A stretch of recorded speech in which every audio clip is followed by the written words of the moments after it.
Hello everyone, my name is Shwana Khan Yusufzai and I'm going to deliver a webinar on cloud governance strategy on Azure today. I'm a Microsoft certified trainer at GTechLearn. The webinar today I'm going to deliver will be of 45 minutes. In the last 5 minutes, we will be dealing with the questions and answers round. The agenda of today's webinar, let us discuss it. First, we will be seeing the top level concepts of cloud governance strategy on Azure. Then we will be seeing the practicals on the Azure portal to clarify the theoretical concepts. And then finally, we will be dealing with the questions and answers. The top-notch concepts which we are going to cover here for cloud governance will be role-based access control. That means how Azure provides access to different users in an organization, how it assigns roles to them so that the security feature is maintained throughout the whole organization. Then we will see the resource logs and tags, that how putting a lock on a resource can save it from accidental deletion and updation. Then we will talk about tags. We will see that applying tags on various resources, how it can help to organize the billing and cost management of the organization. Then we will see Azure policies. We will be seeing various policies, the built-in policies. Also, we can make custom policies according to us. Then we will be seeing Azure Blueprints, where we will see the replication of the Azure resources in order to save them for any type of disaster recovery. Then we will see the cloud adoption framework, that what will be the steps when we will move towards, when we move our whole infrastructure to the cloud, what techniques will be adopted in that. That framing will be seen in this section of CAF. So if we see cloud governance strategy on Azure, why do we need this governance strategy on Azure? We know that Azure is a cloud computing platform which is provided by Microsoft. Once you are moving your infrastructure to the cloud, or suppose you are working, suppose there is an organization which is working on a hybrid model of on-premises as well as on cloud, then there the responsibility is also on the cloud service provider to maintain the security, integrity, and reliability of the whole organization, because there comes a shared responsibility model between the organization and the cloud provider. So the term governance here, it describes the general process of establishing rules and policies and ensuring that those rules and policies are enforced. So in governance, first we will be establishing the rules and the policies, and then also the cloud service provider will ensure that those rules and those policies are enforced on the resources for which they were made. So when running in the cloud, a good governance strategy will help you to maintain the control over the various applications and resources that you manage in the cloud, so that the whole system in the cloud which we are accessing, it flows in a smooth way without any interruption because of security breach or because of integrity breach of the data which is on the cloud. So why is governance beneficial, or what are the advantages of governance? When you have multiple engineering teams working in Azure, then governance comes into action, because it is very important to maintain the, coordination between the various teams. So governance at that point is very necessary. When you have multiple subscriptions to manage, like for a management group, suppose there is a HR group in the organization and you are using different subscriptions for that management group, then in that case also governance is very important. Then regulatory requirements that must be enforced, that is the requirements. The regulatory requirement means the compliance, in order to maintain the compliance or in order to meet the compliance of the whole system. Then standards that must be followed for all cloud resources, because there are some standards set up by the cloud service provider which should be met. That cloud service provider, in our case Microsoft Azure, has set up some standards that should be met by all the users working on the cloud of Azure. So cloud governance is very important, because working on cloud, you should be You should be confident enough that your data which you are accessing on the cloud, the services which you are accessing on the cloud is accurate, is secure, and the integrity of that data and the reliability is maintained throughout. So covering the top level concepts, let's come to role-based access control. Like suppose you have multiple teams in your organization, because taking the example things more clear, suppose that you have an organization and in your organization you have multiple IT and engineering teams. Now how you can control that what access to be provided to which team? This can be done using Azure, because we want the HR team to deal only with the HR data. We want the finance team only to deal with the finance data. We want the development and testing team only to deal with the development and testing data. We don't want these teams to interfere with each other and breach the security of each other team. So in that scenario, what we can do, we will use the capability of role-based access control, which is provided by Azure. What we will do, instead of defining the access requirement for each individual and then updating access requirements when new resources are created, Azure will enable to control access through Azure role-based access control. That means each individual will not be granted all the capabilities to avail from the Azure portal. Only the amount of information and services which is desired for that user, it will be provided to that user or team. So there are built-in rules that in Azure that describe common access rules for the cloud resources, and you can also build your own rules. You can customize the built-in rules, and each role will have an associated set of access permissions that will relate to that specific role. Okay, like there is contributor role, there is reader role, there is administrator role. Now what happens if you assign individuals or groups to one or more roles? Like an individual is having more than one role, then in that case what will happen? Then in that case they will receive all the associated access permissions. That is, whatever roles is applied to them, the access permissions which is unique to that role will be applied to those roles, users. Now how is role-based access control applied to resources? It is basically RBAC. In short, we call it as RBAC. RBAC is applied to a scope, which is a resource or set of resources that this access is applied to. Like we will define a scope, and on that scope, we will apply the role-based access control. Now, what comes in scope? What are the things which will be coming under the scope section? We will see this also in the practical in the end of the session. In the end of this webinar, scope will include a management group. It will include a single it can include a single subscription. It can include a resource group. It can include a single resource. That means you can give role-based access control at management level also, at subscription level also, at resource group level also, and at resource level also. Now suppose when you are granting access at a parent scope level, like you are assigning the role to the management group level, then it is understood that that specific role will be applied to all the child scopes as well. That means if you are applying this role at suppose management level, then whatever subscriptions is coming under that management group, whatever resource groups is coming under that subscription, and whatever resources are coming under that resource group, at every level that role will be applied. That means granting access at a parent scope, permissions will be inherited by all the child scopes as well. So if you want to make your work easier, and suppose you have a management group and you have many resources in that management group, many resource groups and resources, so rather than applying the role to each and every individual and wasting the time on applying those role-based access control, you better go at the management level and apply that role, and it will be automatically inherited by all the child scopes.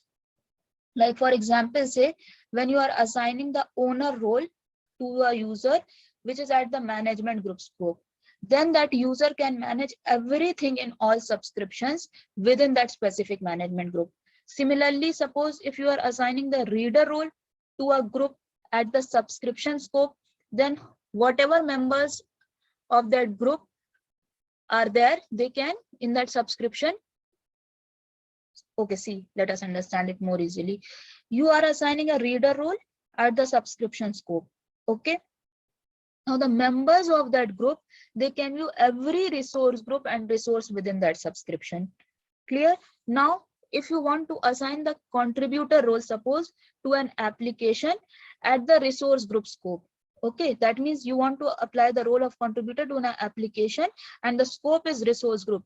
Then that application can manage resources of all types within that resource group. Why? Because the source is resource group. So whatever resources are coming under that resource group, the application can access them. But it cannot move to the other subscription and do the access. Why? Because we are applied the scope level as resource group. So you should be very clear that where you are going to apply your role, at which level, what is the scope of your role. Like you are applying the role at management level. If you are applying the role at management level, then it is very clear that every subscription, every resource group and every resource will inherit that role. If you are applying it at resource group level, then all the resources which come under that resource group will inherit that role. If you are applying the role at subscription level, then all the resource groups which are coming under that subscription, they will have that role. So it is very clear from this. Now, when should you use the Azure role-based access control? Now, suppose if you want one user to manage the virtual machine in a subscription and you want another user to manage virtual networks. So you will apply a role base here that only one user will be able to manage the VMs and the other user will be able to manage the virtual networks. They both cannot interfere with each other's work here. Similarly, if you allow a database administrator group to manage SQL database in a subscription, then in that case, you can apply a Azure RBAC there. If you want to allow a user to manage all resources in a resource group, like virtual machines, websites, and subnets, then you can also apply a role-based access control technique there, that you will be granting access to all the resources in a resource group to a specific user. You can allow an application to access all the resources in a resource group. So for that application, you can apply a role that the application is able to access all the resources in that resource group. So these are just few examples. There are a list of built-in roles on the Azure portal, which you can use and assign roles to various users and departments. Now, how is Azure RBAC enforced? Means how you can apply this role-based access control. So you can access resource manager from the Azure portal. You can use the Azure Cloud Shell. You can use the Azure PowerShell. You can use the Azure command line interface. All these techniques can be used to enforce the role-based access control. Next, moving, we will see that how can you manage the Azure RBAC subscriptions permissions that you will be seeing in the coming slides when you will see the practicals. Then let us come to the resource logs. What is resource logs? A resource log will basically prevent your resources from being accidentally deleted or changed. If you put a resource log on any resource group, suppose, then what will happen? All the resources which you will create and in that resource group will automatically inherit that log. We will see this in the demo section. So applying the log, suppose you have applied the log, there are basically two types of log, which is cannot delete and read only. In cannot delete means authorized people can read and modify a resource, but they can't delete the resource without removing the log. That means in order to delete the resource, first you have to remove the log if you have used the delete log. Second type is read only log. It means authorized people can read a resource, but they can't delete or change the resource. So applying this log is like restricting all the authorized users to the permissions which is granted by the reader role in Azure role-based access control. So if you see here, the two types of log, cannot delete and read only. If we have put this type of, suppose I have put a delete log, then what will happen on a resource? I have put a delete log on the resource, then what will happen in that case? That no one will be able to delete my resource. Suppose I have put the log at the resource group level, then whatever resources I'm going to create under that resource group, all will have that log and no one will be able to delete those logs. So this is a very pretty feature to prevent this type of accidental deletion. Because suppose if an IT labor is working on the in an organization and he has to remove the unused resources, maybe it is possible that he can delete the resources which are important. So in that case, it is better to apply locks on those resources which can get accidentally deleted. Then next we will be seeing tags.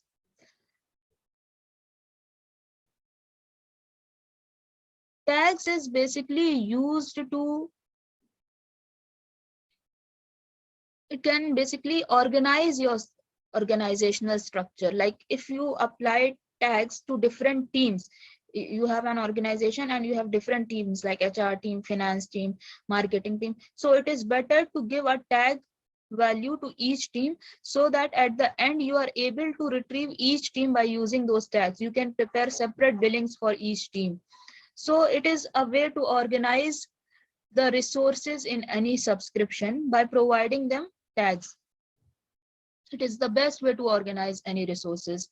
Tag will provide the extra information, or you can say the metadata about your resources. And this metadata will be useful for the resource management, for cost management and optimization, for the operations management. They will provide security to your organization, then for governance and regulatory compliance, then for workload optimization and automation. Metadata will be very useful. Now you can apply the tags by using PowerShell, by using the Azure command line interface, by using Azure Resource Manager templates, or by using the REST API, or by using the Azure portal. These are the various methods with the help of which you can apply tags on different resources. Also, you can manage the tags by applying the Azure Policy. You can define a tag in Azure Policy as well. Like suppose you are applying tags to a resource group, but those tags aren't automatically applied to the resources within that resource group. So in order to ensure that, you will need a Azure policy that a resource inherits the same tag as its parent resource group. So if you want to create because I have applied the tag at the resource group level, okay, but those tags are not applied automatically to the resources. Like we saw in the case of logs, when we were applying the log at the resource level, what was happening, that all the resources under that resource group were automatically inheriting that log. But here in the case of tags, this condition or this situation is not possible. So if you want all the resources within a resource group to automatically inherit that tag, then in that scenario you have to create a Azure policy. So these tags are very important for rolling billing information, for rolling up billing information. And the tags consist of two values, the name and the value pair. That means you have to specify the name also, you have to specify the value also in that pair. Now if we come to Azure Policy, Azure Policy is a service in Azure portal which enables you to create, assign and manage policies that control or audit your resources.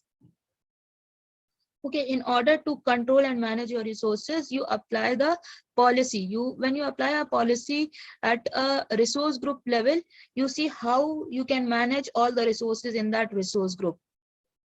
So we see that Azure Policy enables us to define both individual policies and groups of related policies. When you talk about groups of related policies, it is known as initiatives.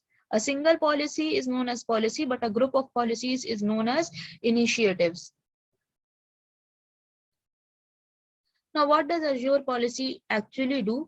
It evaluates your resources and it highlights the resources that aren't compliant with the policies you have created. Okay, first you have created a policy, then you will have to be ensured that your policy will have to be, whether it is applied on the resources or not. Azure Policy can also prevent non-compliant resources from being created. So Azure comes with built-in policy and initiative definitions for the storage, for the networking, for the compute, for the security center and the monitoring. Azure Policy requires that tag, then what you will do, that you will use a built-in policy to that require a tag on all resources. So that here you are using the dual concept. You are applying tag also, and that thing you are doing using Azure Policy.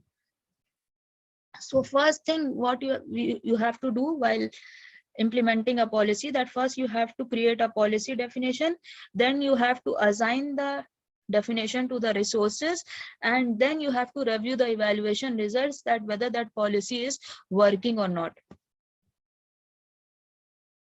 Then we will talk about Azure Blueprints. What is Blueprints?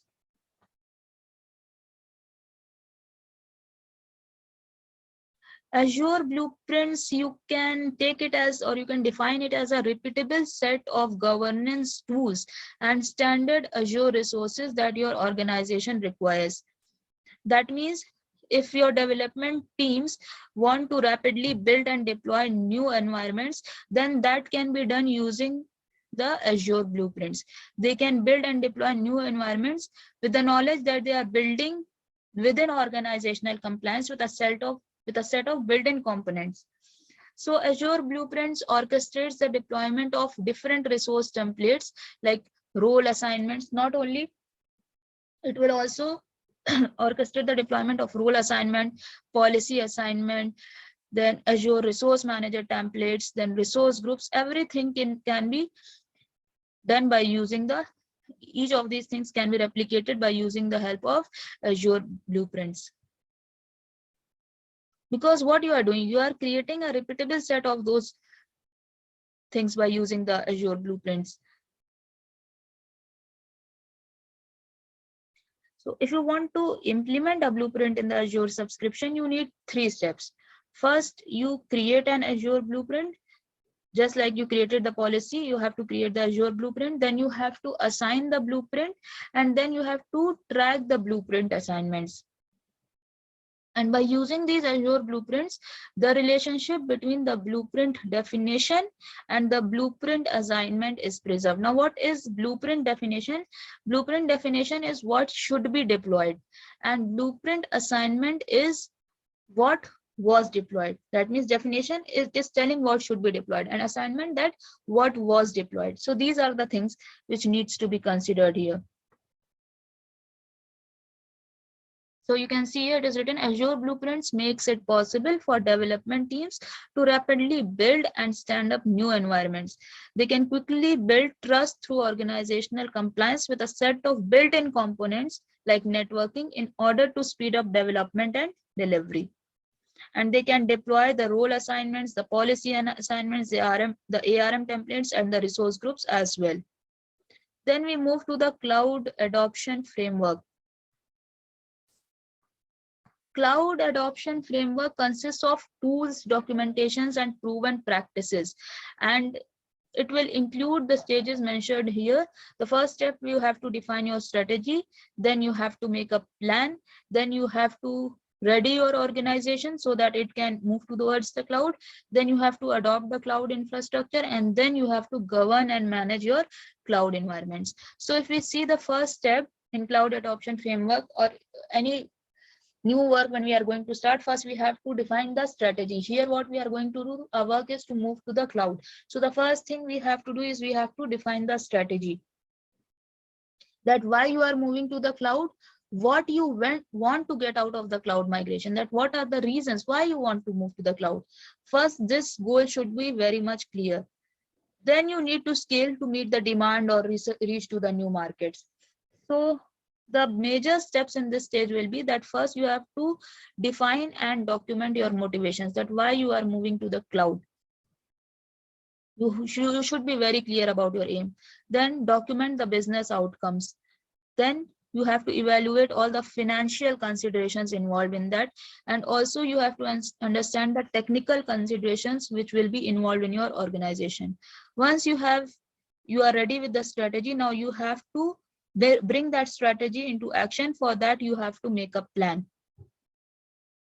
The steps involved at this stage will be that first you have to create an inventory of the existing digital assets and workloads which you are planning to migrate to the cloud. Whatever digital assets you want to migrate to the cloud, you should create an inventory of those digital assets. Then initial organizational alignment you have to do. In that, you have to ensure that the right people are involved in the migration efforts. Then you have to make skill readiness plans. And then finally, you have to make a cloud adoption plan.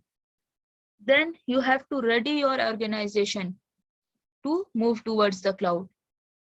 For that, the steps involved will be, you have to look for the Azure setup guide. You have to make yourself familiar with the tools and approaches that you need while you land on the cloud, while you are creating a landing zone on the cloud, that is on Azure. Then you have to study about the Azure landing zone, that what subscriptions, what licenses you need. Then you have to expand your landing zone using the scalability practices. And then finally, you have to adopt that cloud structure. That means in adoption stage, there are two things, migration and innovation. In migration, it is clear what we will be doing. In innovation, you have to check for the best business value practices which you can apply in your organization in order to make the whole infrastructure more efficient and more reliable. Then finally, you have to govern and manage your cloud environments. Once you are on the cloud, you are using the resources on the cloud. You have to maintain a balance between all those resources on the cloud as well as on the on-premises as well. So for that, you have to govern and manage the cloud environments. You have to use the governance benchmark tool provided by Azure as well. You have to be able to establish a management baseline, then define the business commitments, then expand those management baseline. So these are the things which you need to consider when you are adopting for a cloud framework, when you are going to move to a cloud framework. Now we will be seeing the demo for manage resource logs and resource tagging, and then we'll be creating an Azure policy. So let me stop the sharing of the screen here. Okay, and let you take to the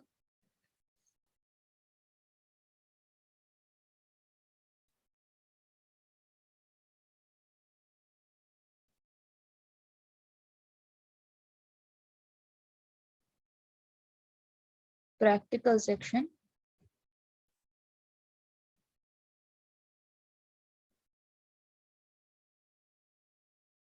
So my screen is visible. First, what we will be doing, this is the GitHub page where you can check for the different practicals, that what you are going to do with the different practicals. First, we are going to create a log in the Azure portal on a resource group and show you all. The first task will be add a log to the resource group and test the deletion. Second task will be test deleting a member of the resource group. And finally, you will be removing the resource log. So let us move to the portal. This is the portal.azure.com.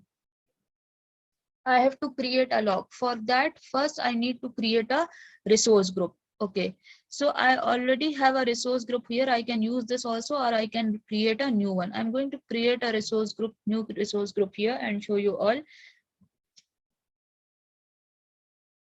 Okay, we already have a resource group here. If you can see policy demo, but let me create a new one. Okay, let the name be log demo. Region is East US.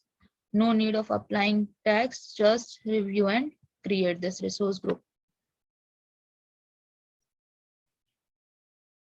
Now the resource group is created. Let me take you to this resource group log demo.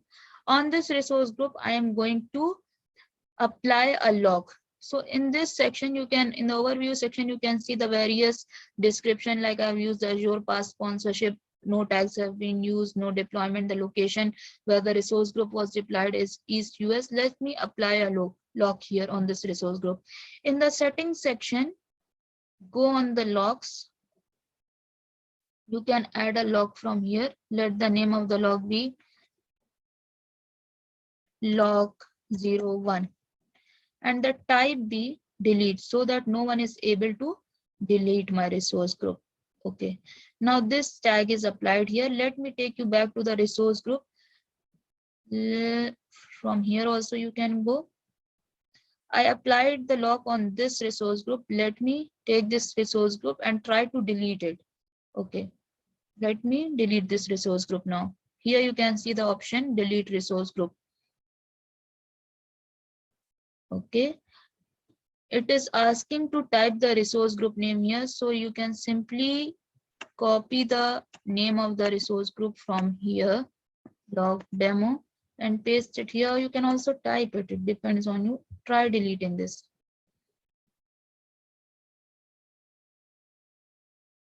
See, delete resource group log demo failed. Why? The resource group log demo is logged and can't be deleted. Click here to manage log for this resource group. We were not able to delete this resource group because there is a log applied on this resource group. Now let's create a resource within that resource group. And I'm not going to apply a lock on that resource, but yet that lock will be inherited by the resource. Let us see. I'm going to create a resource. Say I'm going to create a storage account. Okay, now I'm going to create a storage account from here. This is storage account is a resource, and I'm going to place it in the same resource group on which I applied the log. The resource group was log demo. Let the name of the storage account be log storage. Let me create it. Okay, there is something missing in the basic section. This name is already taken. Let me put log storage 01. Okay.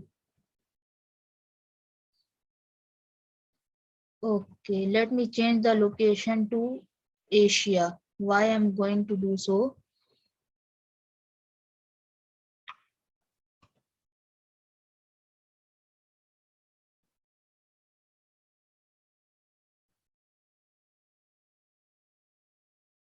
Policy. See, I have already made a policy in which I have used the location policy setting. That's why I'm not able to use this location. See, you can see policy validation error. See details below. Value does not meet requirement on source. The value Central India in this field was denied. Now, what was the policy? Let me see, which I have created earlier. I actually created this policy to show you all in this demo because the policy needs 30 minutes to come into action. So I have already created a policy. So you can see list of allowed locations was Asia. Okay, let me go back to the storage account. Create a storage account.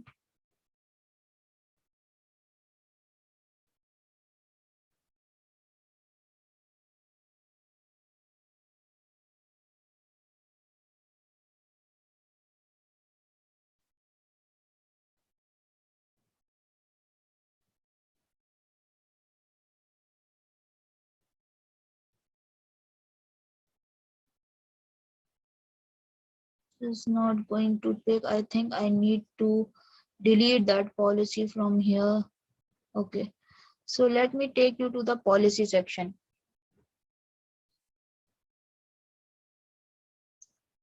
The policies which are available here, see allowed locations. Let me go on this policy. And I am going to delete this assignment. Let me delete.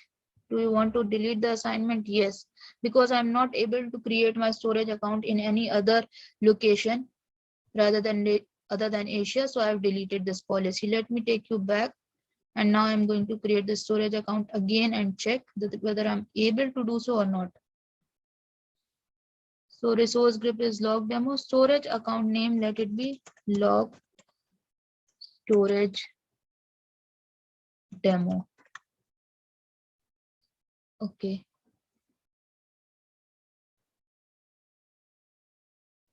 Was deleted. Now why it is giving the error?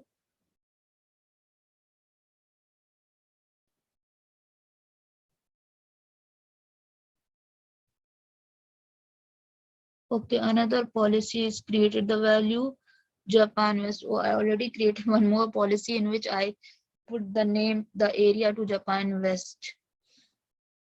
No, sorry. The value Japan West in the field was denied. Okay. Let me see.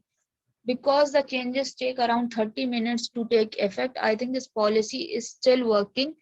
That's why I'm not able to create the resource here in a location which is other than the location I specified. So the policy practical also gets cleared from here, that because I created a policy which says that the allowed location was Asia. That means all the resources which I am going to deploy should be in Asia. If I am going to deploy those resources in any other location, I will not be able to do so. That's why you can see that I'm not able to deploy this storage account here. And this policy will take 30 minutes to come into effect. So let me take you back simply to the resource group, this log demo resource group. I was unable to delete this resource group. Now I am going to remove this log from here. Okay. What I will do, I will delete this log, and now I will try deleting this resource group. And we will see that we are able to delete it or not. So let me type the name here this time, log demo.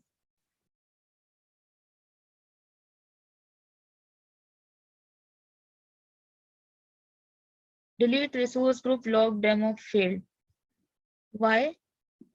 Because it is locked and it can't be deleted. Okay.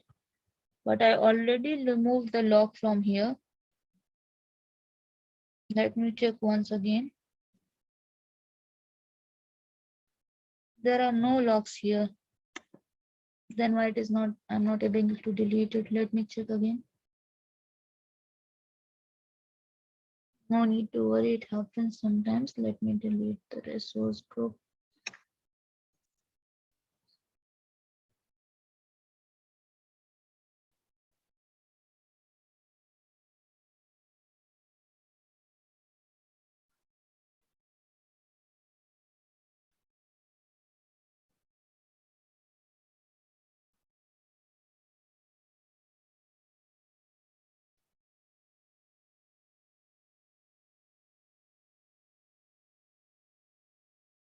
Let us see if this resource group is deleted now or not, because I have removed the log. I've deleted the log and now I'm trying to delete this resource group. So it should be deleted now. Taking time. The next practical, okay, I was also trying to make a resource in this resource group, and I wanted to delete that resource and show you all that I was not able to delete that resource, because when you apply a lock at the parent scope, all the child scope automatically inherits that lock. But because of the policy definition, I'm not able to show you that. The policy definition I created was allowed locations was Asia, though I deleted the assignment, but the policy takes 30 minutes to comes into effect. See, deleted resource group log demo. I was able to delete the resource group because I removed the lock from here, and now it is deleted. Let me take you back to the home section. Now we will be seeing the next practical for this, which is implement resource tagging. In resource tagging, I will be creating a policy and assignment. Actually, I have already created this policy assignment to show you all. The same reason, because it takes 30 minutes to come into effect and we have less time here, but I will still show you how that we can create a policy assignment. And then second, we will create a storage account to test the required tagging. Let me take you to this section. Okay. Let me take you to the policy. Here you can check the policies which you have. I have already created this policy. Require a tag and its value on resources. What does this policy say? That you will need a tag and the value of the tag on all the resources you are going to make. So from here you can view the definition of the policy. Okay. You go back. Here you can delete the assignment from here. What I'm going to do is I'm going to show you how to assign policy. You go to the assignment section. There is already one assignment here. We will be using this only, but just to show you how to create a policy, let me show you. The scope. Scope is where you want your policy to be applied. So I am using the scope as subscription level, that I'm going to apply the policy at subscription level. Whatever resource groups and resources will come under that subscription level will inherit that policy, whatever I'm going to apply. Now from here you are able to see the policy definition. The policy definition which I'm going to use here, I can simply write the name here, require a tag and its value on resources. So you can see that you got this policy here, which I have already created. Select it.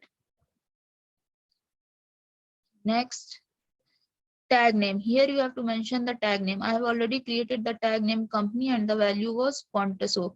When you will go next, from here you can, no need of changing the settings, you can create a policy here. Because I have already created this policy, I am going to cancel it. Let me cancel it. Okay.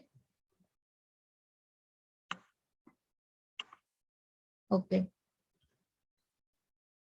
Now what I have to do, I have created the policy. I'm now going to create a resource and see that I am able to create that resource without a tag value or not. Let me take you.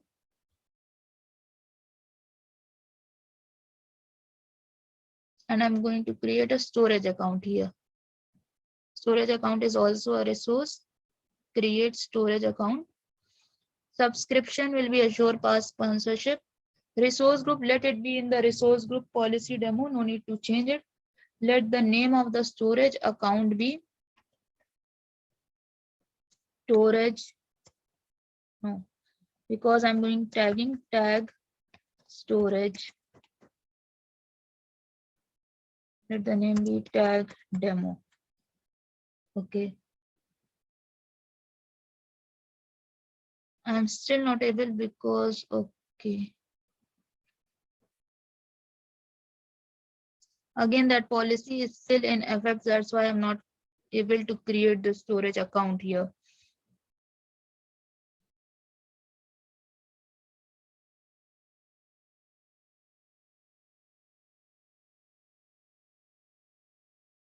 Okay, one second. This storage account.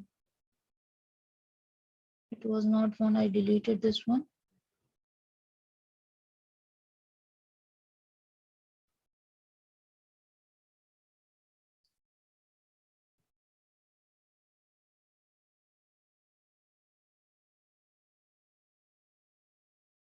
Let me check the policies I have made.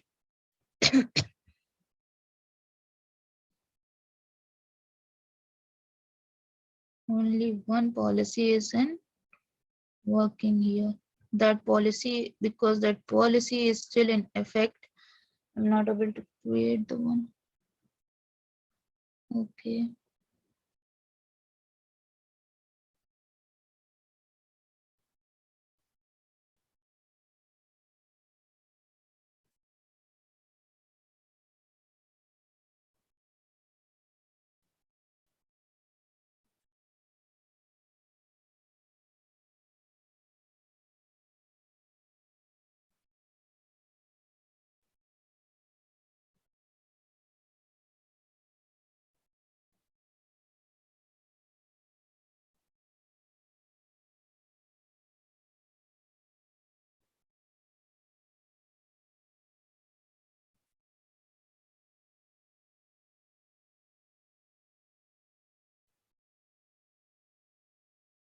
So let us now see, because I was unable to build up that account, storage account, because of the policy definition. Let me again come back and try to create a storage account, that is a resource. We were seeing the practical for creating a tag. First thing we have already done, we have created a policy assignment where the policy definition was to require a tag and its value on resources. Fine. The tag value which we kept was company, tag name was company, and value was Conteso. Now I am going to create a storage. Second thing I'm going to do is create a storage account to test the required tagging. So here I will be creating the storage account. Let the resource group be the same which I have created earlier, policy demo, and the name of the storage account be, let it be tag storage 01. Now you can see the policy which was showing here that you cannot deploy in this region because of the policy. It is not showing here because that policy that was effective is now no more effective here. So I can deploy this storage account, or you can say this resource, in any location I want. Let me go keep this settings as default, data protection, encryption, tags. Now here it is necessary to give the values of tags which I have defined while I was creating the policy, but I'm not going to give the tag here and check whether this storage account I'm able to create or not. So let me do it. Validation failed. See why the validation failed. Required information is missing or not valid. Now let me get back to the tag section and put the value of the tag here. The name was company. The tag name was Conteso and the value was company.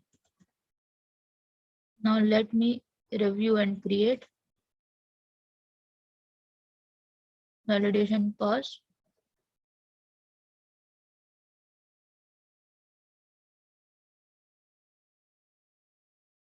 Because I have provided the tag values, now I will be able to build the storage account.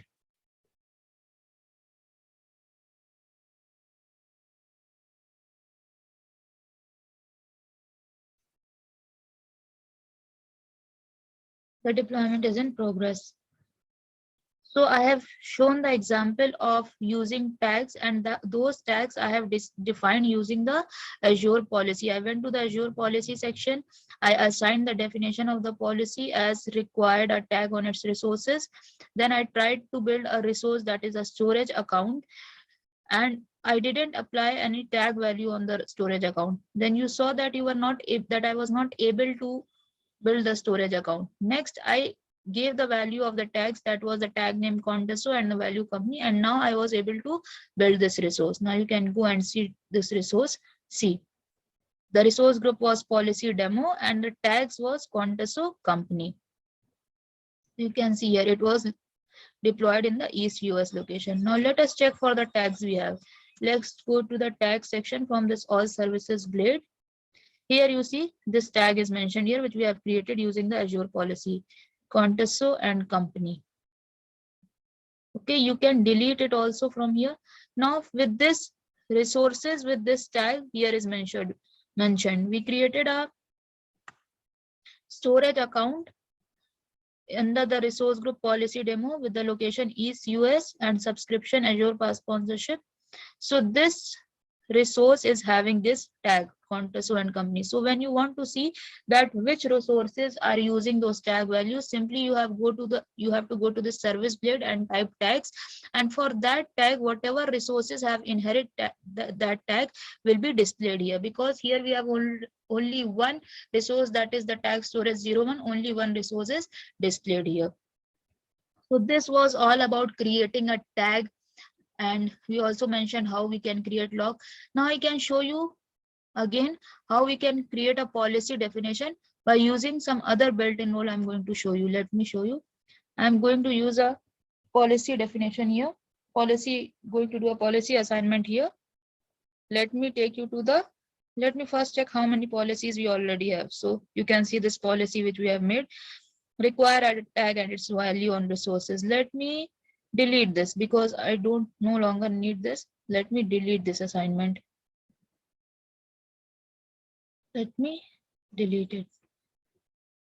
Okay, now I'm going to make a new policy. Go to assignments, make a new policy. Let it, the scope be subscription level. That means all the resource groups which are coming under this subscription will inherit this policy. The policy definition you want. Like suppose I want a policy definition allowed locations, which I have done already and I deleted in order to create my storage account. So let me check for these definitions. Allowed locations. See, this is a built-in policy which will enable you to restrict the locations your organization can specify when deploying the resources. Okay, I'm going to select this built-in policy, select, go to the next section. Which location you want? I want, suppose, Japan West. I have kept Japan West. Next, non-compliance messages, review and create. I'm going to create this policy. So here you can see this policy has been made. Let us check for this policy. Parameter is list of allowed locations.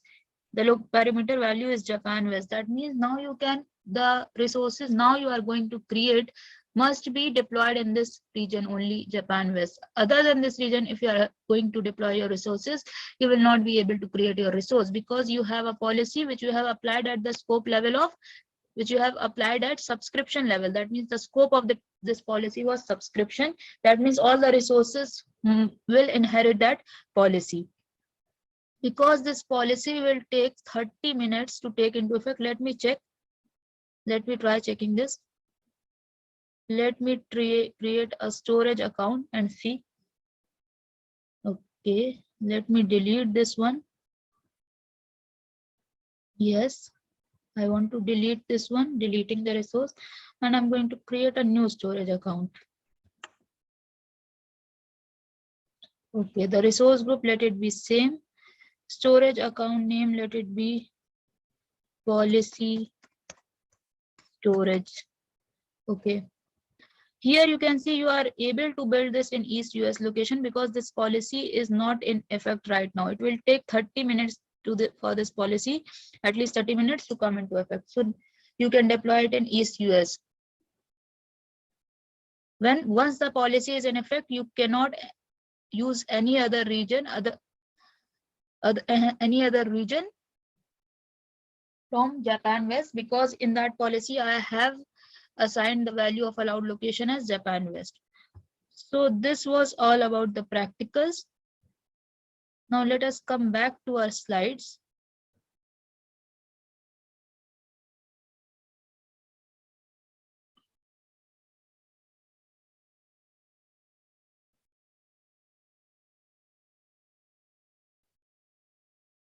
So you have seen that we have seen the whole governance structure on Azure, the role-based access control, how we were assigning roles to different users. Then we applied logs and tried to delete those logs, then use the tags by using the Azure policies. Then we created an additional Azure policy for allowed locations for your resources to be deployed. Then we saw the cloud Azure blueprints where you replicated your whole structure, then the cloud adoption framework, and all these 3 demos. Now let us move to the, okay, before moving to the question and answers round, I would like to tell you that this is a QR code which you can scan to see the list of the upcoming events by our organization GTechLearn. Also, you can register from this URL to register for the upcoming events. Thanks for attending the webinar. Let's move to the question and answers part. Okay. How can any organization allow some users to control the virtual machines in different environment, but prevent them from modifying networking and other resources in the same resource group or Azure subscription? So, after studying all the governance strategy, the solution to this question is, it is always practical to create a role assignment by using Azure role-based access control method. Because by using RVAC, it will enable you to create roles that define the access permissions. So you will create a role that will limit the access only to virtual machines, and you can create a second role which will provide administrations with access to everything. So giving different roles to different uh, teams can solve a problem in this scenario. The next question is, what is the best way for any organization to ensure that the team deploys only cost-effective virtual machine software keeping unit, that is SKU sizes? So for this, the better solution will be you create a policy in Azure Policy that specifies the allowed SKU sizes. Using this policy, when you create new virtual machines, you can create the new virtual machines or resize the existing ones.